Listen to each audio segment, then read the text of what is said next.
नमस्कार आमी रुमी आपनादेर सबाइके आबारो एकटा नतून रेसिपिते स्वागत। रेसिपिटा बानानोर जोन्नो एखाने आमी पटल ओ आलूके एइभाবে एकटु लम्बा लम्बा करे केटे रेखेछिलाम और पटलगुलोर खोसा आमी छाड़िए एकटा पटलके चार भागे भाग करे नियेछिलाम और आलूगुलोके ठीक एकई भावे लम्बा लम्बा करे केटे रेखेछि। एखन रेसिपिटा बानिये नेब। এখন একটি কড়াইকে গ্যাসের উপর বসিয়ে দিয়েছি। কড়াইয়ের মধ্যে দিয়ে দিচ্ছি 2 টেবিল স্পুন সরষের তেল। সরষের তেলটা খুব ভালো করে গরম করে নিয়েছি। এখন আমি কেটে রাখা পটল ও আলুগুলো কড়াইয়ের মধ্যে দিয়ে দিচ্ছি।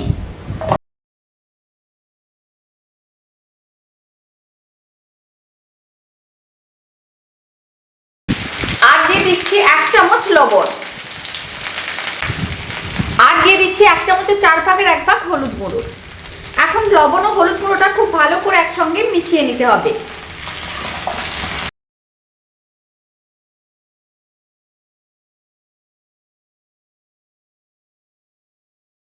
লবণ ও হলুদটা আলু পটলের সঙ্গে খুব ভালো করে মিশিয়ে নিয়েছি।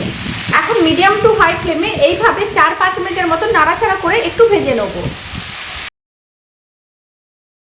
এখন আমি আপনাদের 5 মিনিট পরে দেখাচ্ছি। আপনারা দেখুন আলু ও পটলগুলোকে কিন্তু ভেজে নিয়েছি। এর থেকে বেশি আর ভাজবো না। এখন আলু পটলগুলোকে কড়াই থেকে নিয়ে নেব।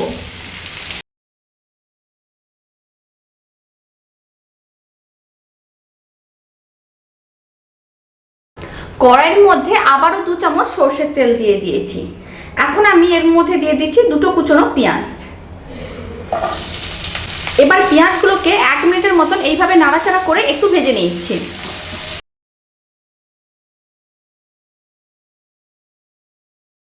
এখন কুচনো পেঁয়াজের উপরে দিয়ে দিচ্ছি একেবারে সামান্য পরিমাণ হলুদ গুঁড়ো, 1 চামচের 4 ভাগের 1 ভাগ। হলুদ গুঁড়োটাও খুব ভালো করে মিশিয়ে নিতে হবে।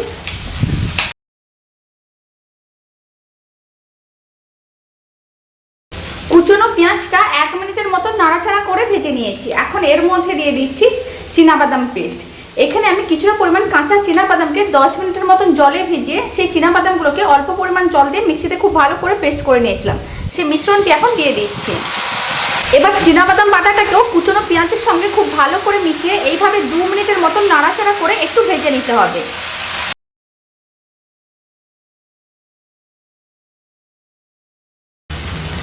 চীনাবাদাম বাটাটা দেওয়ার পরে 2 মিনিট নাড়াচাড়া করে এরকম একটু ভাজা ভাজা করে শুকনো করে নিয়েছি। এতে খেতে কিন্তু বেশ ভালো লাগবে। এখন ভেজে রাখা আলু ও পটলগুলো এর মধ্যে দিয়ে দিচ্ছি। আর দিয়ে দিচ্ছি 4টে কাঁচা লঙ্কা। আবারও একসঙ্গে খুব ভালো করে মিশিয়ে নিতে হবে।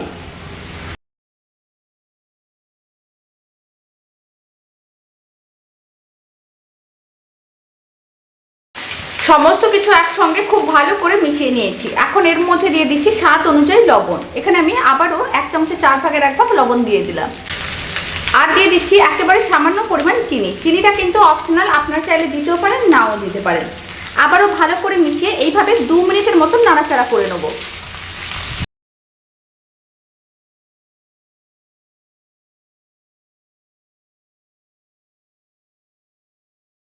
মিনিটের মতন নাড়াচাড়া করে নিয়েছি। এখন আমি এর মধ্যে জল দিয়ে দিচ্ছি। আর এখানে আমি সামান্য পরিমাণ জল মিক্সিতে নিয়ে সেই মিক্সি ধোয়া জলটা দিয়ে দিচ্ছি। জলটাও খুব ভালো করে মিশিয়ে নিতে হবে।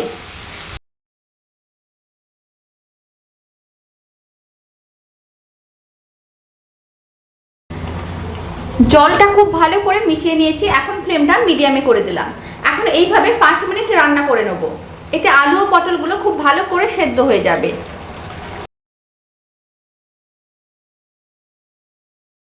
আর এই সময় কড়াই ঢাকনাটা বন্ধ করে দিয়েছি। এখন আমি আপনাদের 5 মিনিট পরে দেখাচ্ছি। এখন কড়াই ঢাকনাটা খুলে নিচ্ছি। আবারও সমস্ত কিছু একসঙ্গে খুব ভালো করে মিশিয়ে নিতে হবে। আলু ও পটলগুলো কিন্তু খুব ভালো করে সেদ্ধ হয়ে গেছে। এখন ফ্লেমটাকে হাইতে করে দিচ্ছি। আর এইভাবে 2 মিনিটের মতো নাড়াচাড়া করে রান্নাটাকে আর একটু শুকনো শুকনো করে নেব। এতে খেতে কিন্তু অনেক বেশি ভালো লাগবে। 2 মিনিটের মতন এইভাবে কন্টিনিউ নাড়াচাড়া করে আর একটু শুকনো শুকনো করে নিয়েছি। এখন ফ্লেমটা অফ করে দিচ্ছি। আর আলু পটলের রান্নাটা কিন্তু একেবারেই কমপ্লিট। এখন একটা বাটিতে করে নামিয়ে নিচ্ছি। আলু পটলের রেসিপিটা শেষ পর্যন্ত দেখার জন্য আপনাদের অসংখ্য ধন্যবাদ। এইভাবে একবার আলু পটলের হলে রেসিপিটা বাড়িতে বানিয়ে দেখতে পারেন। ভাত, রুটি, পরোটা, লুচির সঙ্গে কিন্তু খুবই ভালো লাগবে খেতে। আর বাড়িতে বানালে কমেন্ট বক্সে জানাতে একেবারেই ভুলবেন না খেয়ে আপনাদের কেমন লাগলো। রেসিপিটা ভালো লাগলে চ্যানেলটি সাবস্ক্রাইব করে নেওয়ার অনুরোধ রইল। পাশে থাকা বেল আইকনটি প্রেস করে নেবেন নতুন রেসিপির আপডেট সবার আগে পাওয়ার জন্য। আর রেসিপিটা শেষ পর্যন্ত দেখার জন্য আপনাদের অসংখ্য ধন্যবাদ। তো চলুন ভিডিওটা আমি এখানেই শেষ করছি। আপনারা সবাই ভালো থাকবেন, সুস্থ থাকবেন। আপনাদের সঙ্গে আবার নতুন রেসিপি নিয়ে দেখা হচ্ছে।